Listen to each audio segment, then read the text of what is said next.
Salam dan bahagia. Perkenalkan, kami dari kelompok 1 yang beranggotakan yang pertama ada M. Askia Rigiandi dengan NIM 2019 01 2081. Yang kedua ada Dimas Aji Arinal dengan NIM 2019 01 2077. Dan yang ketiga Satrio Adi Nugroho dengan NIM 2019 01 2102. Pada video ini kami akan menjelaskan tentang proses ekstrusi. Perkenalkan, nama saya Dimas Aji Arinal dengan NIM 2019 01 2077. Kali ini saya akan menjelaskan tentang proses ekstrusi. Pengertian ekstrusi. Ekstrusi adalah proses untuk membuat benda dengan penampang yang tetap.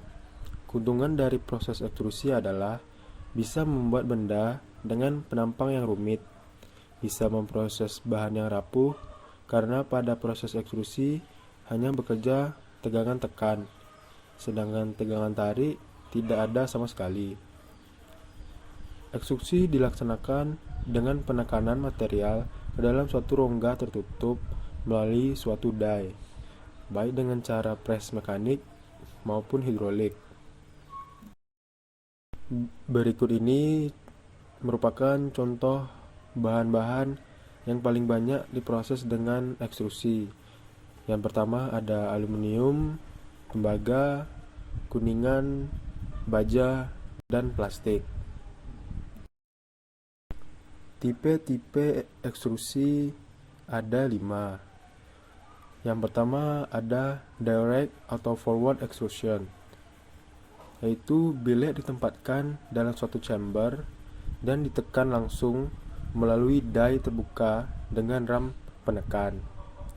Yang kedua ada indirect ekstrusi, yaitu bilek ditekan oleh die yang bergerak berlawanan dengan arah output produk.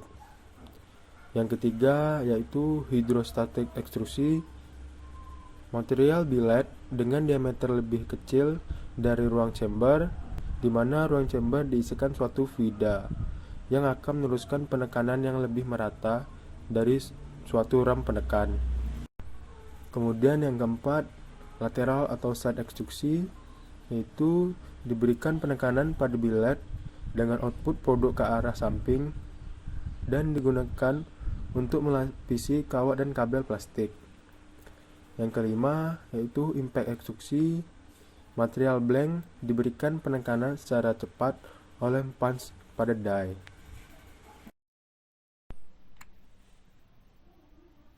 Berikut ini merupakan tipe-tipe dari ekstrusi.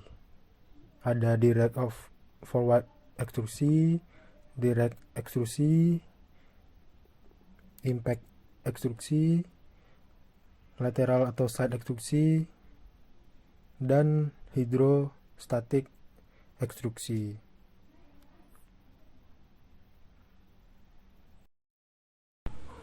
Kelebihan dari metode ekstruksi yaitu metode ekstruksi plastik saat ini digunakan dalam industri manufaktur plastik karena cenderung mudah digunakan. Teknik pencetakan plastik ini merupakan pilihan yang tepat untuk aplikasi yang membutuhkan produk akhir dengan luas penampang yang konstan. Kemudian biaya rendah dan production rate yang tinggi juga menjadikan sebagai pilihan metode manufaktur yang sangat populer untuk produk seperti perpipaan, terpal plastik, isolasi kawat, pita perekat, dan lainnya. Perkenalkan, nama saya Satrio Adi Nugroho dari kelas Teknik Industri C dari kelompok 1 dengan NIM 20190121102. Di sini saya akan melanjutkan presentasi dari kawan saya. Mesin dan perlengkapan ekstrusi plastik. dibutuhkan beberapa mesin dan perlengkapan yang tepat untuk menjalankan proses ekstrusi plastik. Mesin yang paling utama dibutuhkan adalah mesin ekstrusi plastik atau mesin ekstruder. Perangkat ini merupakan mesin yang cukup sederhana yang memfasilitasi proses ekstrusi dari awal hingga akhir. Komponen terpenting kedua adalah bahan termoplastik mentah yang akan diolah. Kebanyakan proses ekstrusi mengandalkan plastik resin atau biji plastik padat untuk memudahkan pemuatan dan mempersingkat waktu leleh. Selanjutnya, bahan umum plastik. Yang pertama adalah High Impact Polystyrene atau HIPS. HIPS yang umum dikenal dengan HIPS ini sebetulnya adalah General Purpose Polystyrene atau GPPS yang dimodifikasi dengan karet. Plastik HIPS biasanya mengandung 5-15% karet atau butadiena dalam molekulnya. Penambahan karet tersebut membuat durabilitas termoplastik yang satu ini meningkat sehingga memiliki ketahanan benturan yang jauh lebih tinggi daripada senyawa sebelumnya. Polystyrena murni yang memiliki sifat alamiah yang cenderung rapuh sehingga tidak cocok digunakan pada pengaplikasian yang membutuhkan material yang kuat. Selanjutnya adalah bahan polipropilena atau PP. Polipropilena atau PP adalah sebuah polimer termoplastik yang dibuat oleh industri kimia dan digunakan dalam berbagai aplikasi. Di antaranya pengemasan, tekstil, alat tulis, dan lain-lain. Polimer adisi yang terbuat dari propilena monomer permukaannya tidak rata, serta memiliki sifat resisten yang tidak biasa terhadap kebanyakan pelarut kimia, basa, dan asam. Polipropilena biasanya didaur ulang. Pengolahan lelehnya polipropilena bisa dicapai melalui ekstrusi dan percetakan. Metode ekstrusi atau peleran yang umum menyertakan produksi serat, pintal ikat atau spunbon, dan tiup atau hembus leleh untuk membentuk gulungan yang panjang untuk nantinya diubah menjadi berbagai macam produk yang berguna seperti masker muka, penyaring, popok, dan lap. Selanjutnya adalah bahan polietilena. Polietilena adalah polimer termoplastik di mana proses kristalisasi dilakukan pada suhu kurang dari -60 derajat Celcius. Tidak transparan dalam lapisan tebal, tidak dibasahi oleh air, pelarut organik tidak terpengaruh pada suhu kamar. Jika suhu melebihi +80 derajat Celcius, maka pembekakan terjadi terlebih dahulu dan kemudian dekomposisi menjadi hidrokarbon aromatik dan turunan halogen. Polietilena adalah zat yang berhasil menahan efek negatif dari larutan asam, garam, dan alkali. Tetapi jika suhunya melebihi 60 derajat Celcius, maka asam nitrat dan sulfur dapat dengan cepat menghancurkannya. Untuk produk ikatan yang terbuat dari polietilena, produk tersebut dapat diolah dengan bahan pengoksidasi dengan aplikasi selanjutnya dari zat yang diperlukan. Plastik ABS. ABS atau akrylonitrile butadienstyrene adalah sejenis polimer yang memiliki banyak aplikasi karena kekuatan, mudahnya dibentuk, dan harga yang murah. ABS menjadi polimer yang paling populer dalam dunia insinyur. Sifat yang paling dicari dari ABS adalah ketahanan bantingnya dan ketangguhan dari plastik ini. Bahkan ada banyak cara untuk meningkatkan ketahanannya. Lebih tinggi lagi yang tentunya meningkatkan biaya produksi.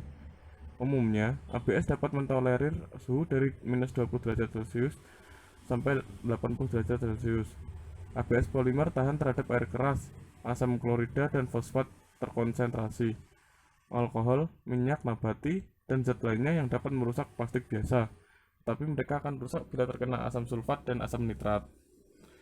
Yang terakhir, polyvinyl chloride atau PVC adalah salah satu dari unsur kimia polimer termoplastik yang berfungsi sebagai cairan kimia yang memiliki berat molekul kecil yang bisa melunak jika dipanaskan dan bisa mengeras jika didinginkan. Sifat PVC sangat fleksibel dan mudah diregangkan.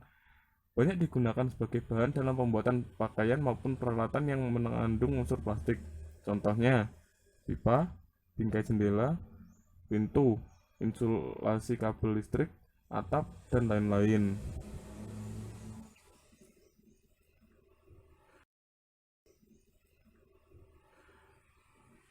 Komponen terakhir yang diperlukan untuk proses ekstrusi plastik adalah seperti digambar pada PowerPoint. Dia adalah cetakan. Berfungsi sebagai pencetak plastik dalam metode ekstrusi plastik. Memungkinkan aliran plastik cair yang merata.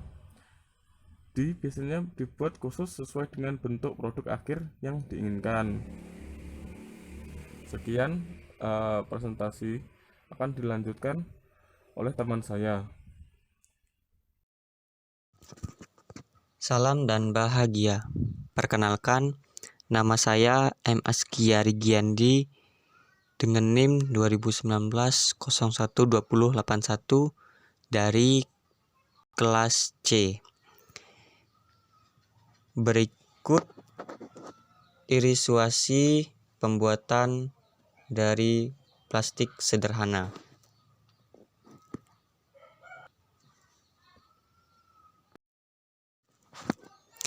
Proses ekstruksi plastik dimulai dengan penempatan resin ke dalam hopper extruder.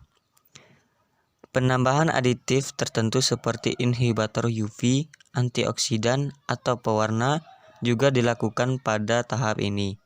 Setelah plastik dan aditif masuk ke dalam hopper, resin akan dialirkan ke dalam barrel extruder melalui rongga hopper. Di dalam barel tersebut terdapat skru panjang berputar yang memasukkan mesin mengarah menuju D.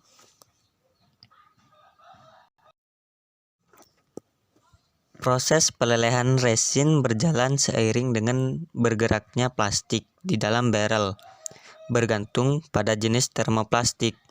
Suhu barel dapat berkisar antara 200 hingga 270 derajat Celcius. Sebagian besar extruder memiliki barel yang secara bertahap meningkat panas sampai pada titik tertingginya di bagian tengah barel atau barrier zone. Lalu suhu menurun kembali seiring plastik mendekati feed pipe. Teknik tersebut diberlakukan guna memungkinkan peleburan bertahap dan meminimalkan kemungkinan degradasi plastik. Setelah plastik cair mencapai ujung barel, plastik diarahkan untuk dimasukkan ke dalam feed pipe yang mengarah ke die. Plastik juga akan melewati saringan yang diperkuat oleh pelat pemutus yang berfungsi untuk menghilangkan kontaminan yang mungkin didapat pada plastik cair. Setelah sampai di feed pipe, plastik cair dimasukkan ke dalam rongga cetakan sampai mendingin dan mengeras.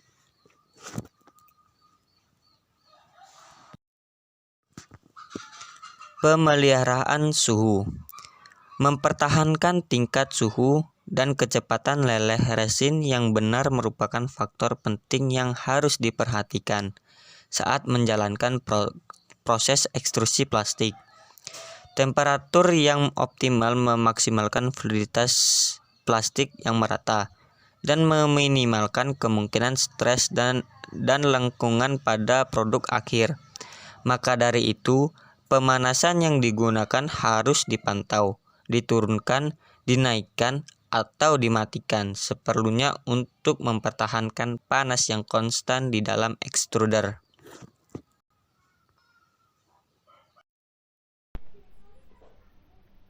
Demikian itu saja penjelasan dari kelompok 1 mengenai proses ekstruksi.